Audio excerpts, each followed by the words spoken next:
Olá, aqui é Isa Minatel, sou psicopedagoga, autora do livro Criança Sem Limites, Olha ele aí no TED em Vitória.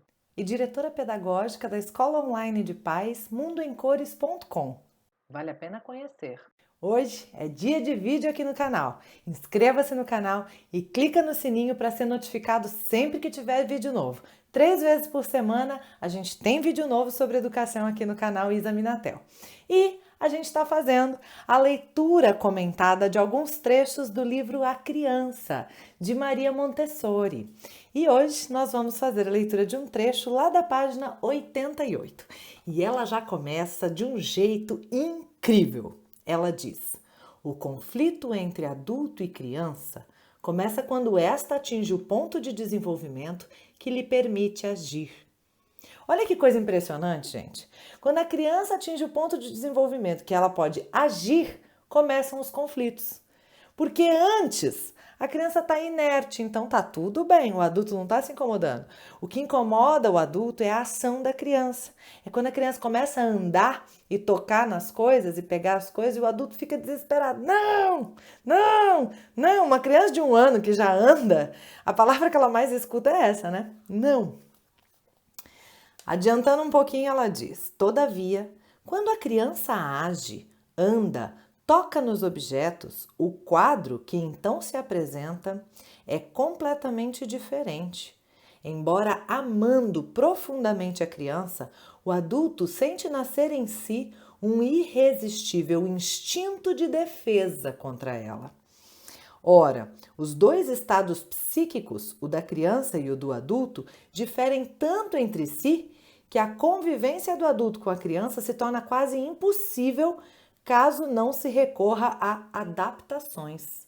Ela está falando que a gente é tão diferente da criança que se a gente não fizer adaptações, a gente não consegue conviver. Olha que impressionante.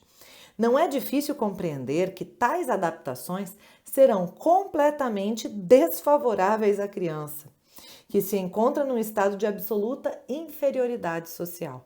Aqui ela está falando do pai e mãe padrão, que não entende nada de criança, que não estuda para ser pai e mãe e que aí começa a colocar a criança num padrão inferior, né, a eles. A repressão dos atos incômodos da criança no ambiente onde impera o adulto será a resultante absolutamente fatal do fato de o adulto não estar consciente de sua própria atitude defensiva, mas conscientemente convencido apenas de seu amor e generosa dedicação.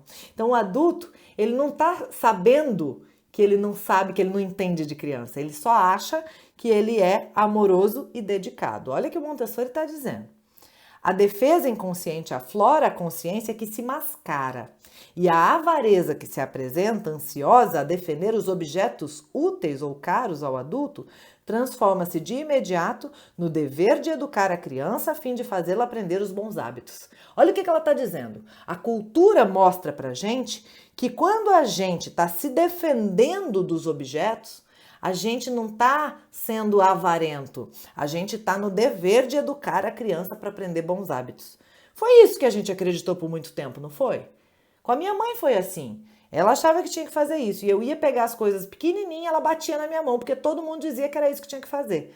Até que ela falou: não, gente, não posso fazer isso. Ela diz: na segunda vez que ela bateu na minha mão, ela falou: não posso continuar fazendo isso. Alguma coisa está errada, né? Ela segue. A mãe, aquela, em sua simplicidade, a mãe simples, a mãe pobre, né? Ela quer dizer.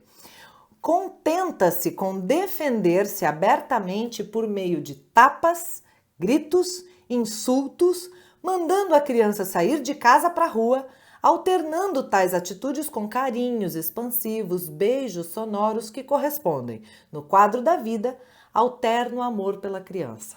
Então a gente fica naquela educação tradicional, batendo, agredindo, beijando e abraçando. Batendo, agredindo, beijando e abraçando. Nem coerência tem, né?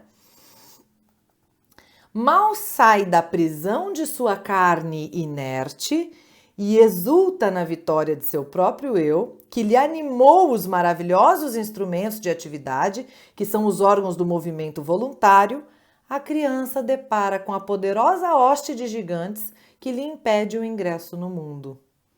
Olha o que a Montessori está dizendo, que quando a criança consegue a sua liberdade no sentido de agir, ou seja, seus bracinhos, suas perninhas funcionam voluntariamente porque ela está crescendo, ela chega e se depara com os adultos que impedem que ela haja. Não vai aí, não pega isso, não faz assim, não faz assado, fica quieta. Olha que triste, meu Deus do céu! Vamos mais um pouquinho, vamos mais um pouquinho. Lá na página 91, pulando um pouquinho, ela diz o seguinte: uma primeira forma de auxílio à vida psíquica da criança é a reforma da cama e dos hábitos relativos ao prolongado sono induzido e não natural. Então, Montessori é de um tempo em que se induzia a criança a dormir. Dorme, dorme, dorme, fica dormindo mais do que deve para ficar sem incomodar, né? A criança deve ter o direito de dormir quando sente sono e de levantar-se quando quer. Para isso, recomendamos, e muitas famílias já adotaram, a abolição do clássico berço infantil e sua substituição por um colchão bem baixo, quase rente ao chão, onde a criança possa deitar-se e levantar-se à vontade. A cama pequena e baixa, quase rente ao chão, é econômica como todas as alterações que ajudam a vida psíquica da criança, pois esta necessita de coisas simples. E aqui fica uma dica: quem fala que quarto montessoriano é caro é porque está saindo do Montessori e indo para o consumismo. Montessori é simplicidade. Ela ainda diz: essa reforma foi efetuada por numerosas famílias que colocaram um colchão sobre o piso, forrando-o com uma ampla coberta. Então as crianças vão deitar-se espontaneamente à noite, alegres, e levantam-se de manhã sem acordar ninguém, porque podem sair sozinhas da sua cama, não precisam gritar para alguém ir lá tirar do berço.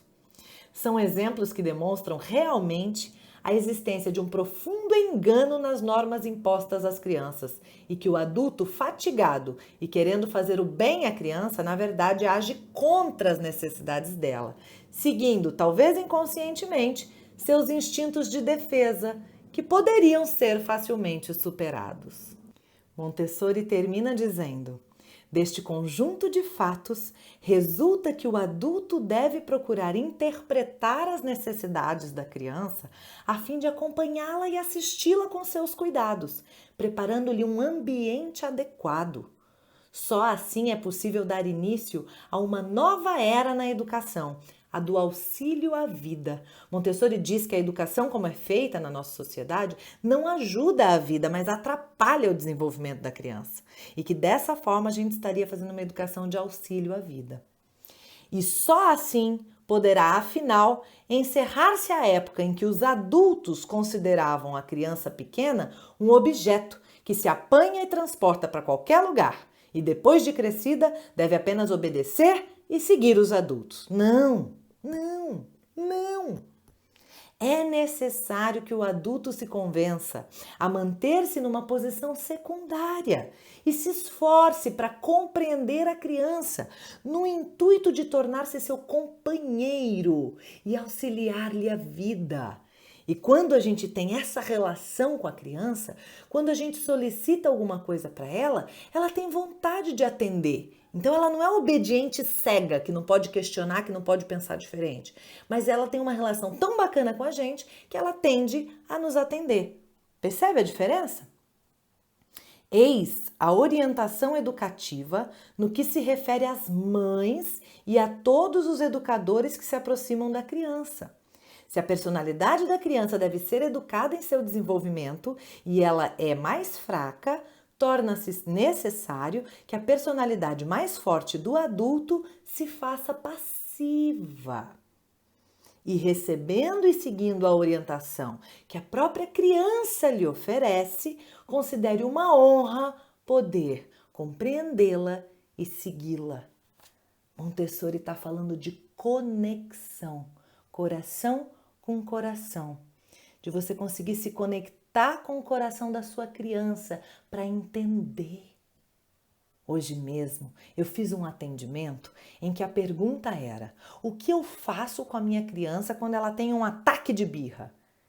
E na verdade, eu disse, a pergunta é outra. É o que a gente faz antes que leva a criança a ter o ataque de birra. Porque a gente pode evitar isso. Na verdade, a criança já pode fazer diferente se a gente estiver compreendendo as necessidades dela. Muitas vezes, o ataque de birra, na verdade, é uma necessidade não atendida por nós. É uma expressão não compreendida por nós. E o mais interessante é que a mamãe dizia, do nada a criança faz uma birra. Não existe do nada. Dizer que uma criança faz uma birra do nada significa falar, eu sou ainda tão ignorante, no sentido de ignorar, de desconhecer o mundo infantil com relação às questões do mundo infantil, que quando minha criança faz uma birra, eu não consigo identificar qual foi o motivo que disparou aquela reação. E foi isso que eu expliquei com muito amor para essa mãe no atendimento.